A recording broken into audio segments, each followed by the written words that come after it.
Hello again! Are you ready for our next video in the story of Jonah?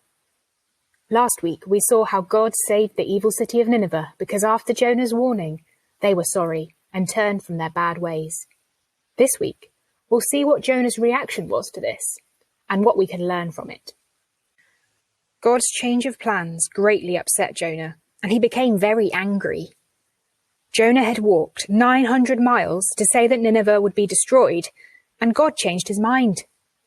Jonah hated the Ninevites so much that he couldn't see why God would want to save them from punishment, and this made him angry. So Jonah complained to the Lord about it. "Didn't I say before I left home that you would do this, Lord? That is why I ran away to Tarshish. I knew that you are a merciful and compassionate God, slow to get angry and filled with unfailing love. You are eager to turn back from destroying people."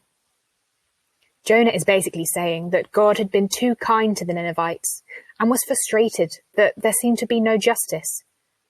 Jonah wanted God to do what Jonah felt was right, rather than what God wanted. Jonah was being selfish again. Then Jonah said, "Just kill me now, Lord. I'd rather be dead than alive if what I predicted will not happen."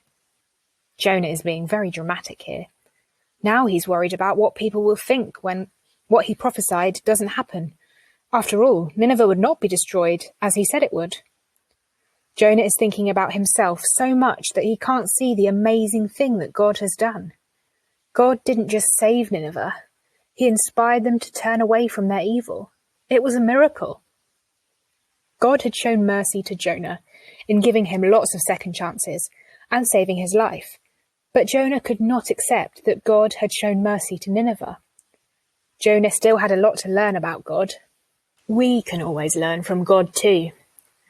God tells us lots of times in the Bible, which is God's word written down, that he loves all people, and we should love all people too. It even says in the book of Matthew that we should love our enemies and pray for people that are mean to us. God's love is amazing, and when we know just how wide and long and high and deep the love of God is, we can help spread that love to other people. God sent his only son, Jesus, to die for me and for you because he loves us so much and wants to save us, like he saved the Ninevites. Like Jonah, we might find it hard to love certain people or understand why some people don't seem to be punished how we want them to be. But we can show love to them with God's help, because God's love is for everyone and is bigger than any evil. This week, have a think about what makes you angry like Jonah was. Ask yourself why you're angry about it. Is there anything that you just don't understand about God? Chat to an adult you trust about it. Then chat to God about it.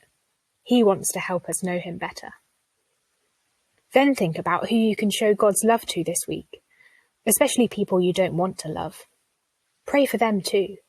As we saw last week, God can change any situation. Well, that's the end of the video for this week. Join us next week as we see how this story of Jonah ends.